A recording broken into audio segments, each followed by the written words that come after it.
आज मैं शक्ति के 48 नियम नियम नंबर 1 बताने वाला हूँ और पढ़कर सुनाने वाला हूँ, तो आप लोग ध्यान से सुनना।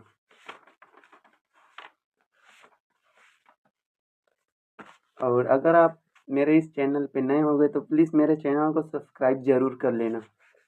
तो चलो स्टार्ट करते हैं। नियम पहला, कभी बॉस से श्रेष्ठ न दिखें। अपने से वरिष्ठ लोगों को यह महसूस करने दें कि वे आपसे श्रेष्ठ हैं। उन्हें खुश और प्रभावित करने के लिए अपनी योग्यताओं का ज़रूरत से ज़्यादा प्रदर्शन न करें। अगर आप ऐसा करेंगे तो परिणाम ठीक उल्टा होगा, वे भयभीत और असुरक्षित महसूस करेंगे। इसके बजाय अगर आप अपने बॉस को ज़्यादा प्रतिभाशाली बताते रहेंगे तो आप बुलंदियों को छू लेंगे। हर इंसान में असुरक्षा की भावनाएं होती हैं। जब आप लोगों के सामने गुणों का प्रदर्शन करते हैं तो उन्हें द्वेष और असुरक्षा की भावना जाग जाती है। यह स्वाभाविक है और इसका कोई इलाज नहीं है। दूसरों की ओझी भावनाओं की चिंता करके आप अपनी जिंदगी बर्बाद नहीं कर सकते। बहरहाल, अपने से ऊपर बैठे लोगों के प्रति आपको एक अलग नीति अपनाना चाहिए। बॉस से श्रेष्ठ दिखना या उससे ज़्यादा प्रभावशाली दिखना हासिल करने की राह में शायद सबसे बड़ी गलती होती है। यह सोचने की मूर्खता न करें कि दुनिया लुई 14वें और मेडिसी के युग के बाद बहुत बदल चुकी है। ऊंचे पद पर बैठे लोग राजाओं और रानियों की तरह होते हैं। वे अपने पद पर असुरक्षित महसूस करना चाहते हैं।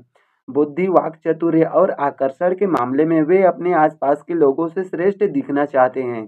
आप भूल से भी इस आम धारणा पर न चलें कि प्रतिभा और गुणों का प्रदर्शन करके आप बॉस की सद्भावना हासिल कर लेंगे। हो सकता है बॉस ऊपर से तो आपकी प्रशंसा करने का नाटक करे, लेकिन मौका मिलते ही वह आपकी जगह पर किसी कम बुद्धिमान, कम आकर्षक, कम खतरनाक लगने वाले व्यक्ति को नियुक्त कर देगा।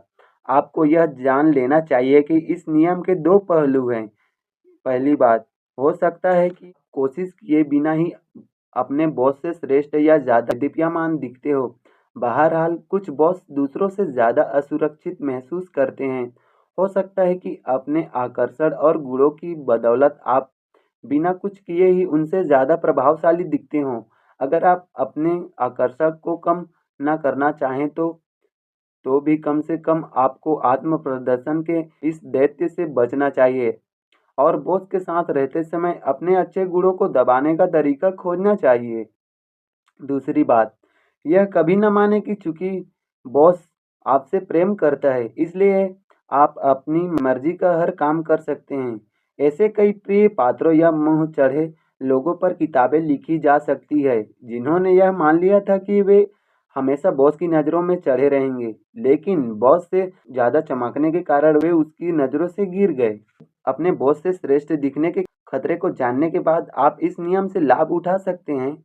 सबसे पहले तो आपको अपने मालिक की चापलूसी करना चाहिए और उसे चने के झाड़ पर चढ़ाना चाहिए। प्रत्यक्ष या सीधी चापलूसी असरदार होती है, लेकिन इसकी कुछ सीमाएं भी है। प्रत्यक्ष चापलूसी बहुत स्पष्ट होती है और साफ दिख जाती है। इसके अलावा यह दूसरे दरबारियों को भी चुभ जाती है। इसके बजाय अप्रत्यक्ष या छिपाकर की गई चापलूसी बहुत शक्तिशाली होती है। उदाहरण के लिए, अगर आप अपने बॉस से ज़्यादा बुद्धिमान हैं तो इसके विपरीत प्रदर्शन करें। उसे अपने से ज़्यादा बुद्धिमान नजर आने दें।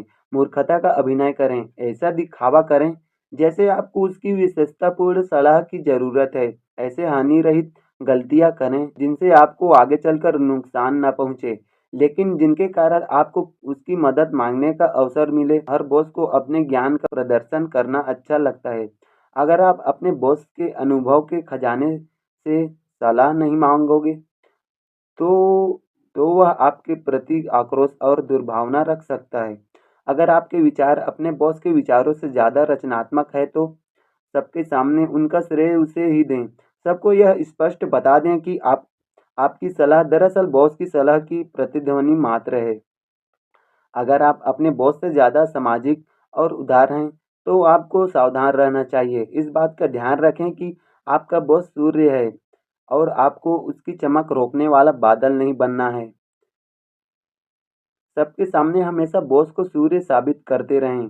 जिसके चारों तरफ हर व्यक्ति ग्रहों की तरह चक्कर लगाता है, उसे शक्ति और प्रकाश का पुंज बना दें, उसे ध्यान का केंद्र बना दें।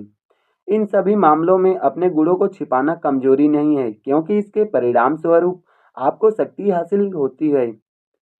जब आप बॉस को अपने से ज़्यादा चमकने देते हैं, तो बागडोर आपके हाथ में होती है। आप उसकी असुरक्षा के शिकार नहीं बनते हैं। यह उस दिन काम आएगा जब आप निचले पद से ऊपर उठने की कोशिश करेंगे। अगर आप बॉस को खुद से ज़्यादा चमकने देंगे, तो वह आपको ईश्वर का दिया वरदान मांगेगा और तत्काल आपकी तरक्की कर देगा। आसमान में सितारे एक समय में सिर्फ एक ही सूर्य रह सकता है। कभी भी सूरज की रोशनी में बाधा न डालें या उसकी चमक से मुलाकात न करें। इसकी बजाय आसमान में खुद को धुंधला बनाकर और सूर्य की रोशनी को अधिकतम बनाने के तरीके खोजें। विशेषज्ञों की राय: अपने मालिक से ज़्यादा तेजी से चमकने से बचें। किसी भी तरह की श्रेष्ठता लोगों को नापसंद होती है और वे उसकी निंदा करते हैं, लेकिन अपने बॉस से ज़्यादा श्रेष्ठ दिखने की कोशिश तो मूर्खतापूर्ण ही नहीं बल्कि घातक भी हो सकती है। आसमान के सितारे हमें यह सबक सिखाता है, हो सकता है वे सूर्य जितने ही चमकदार हो, लेकिन सूर्य के चमकते समय वे नजर नहीं आते। तो कैसा लगा ये फर्स्ट चैप्टर और इसका फर्स्ट नियम, शक्ति के 48 नियम। तो मिलते हैं इसके दूसरे नियम में। तो आप लोग प्लीज़ चैनल को सब्सक्राइब जरूर कर लेना।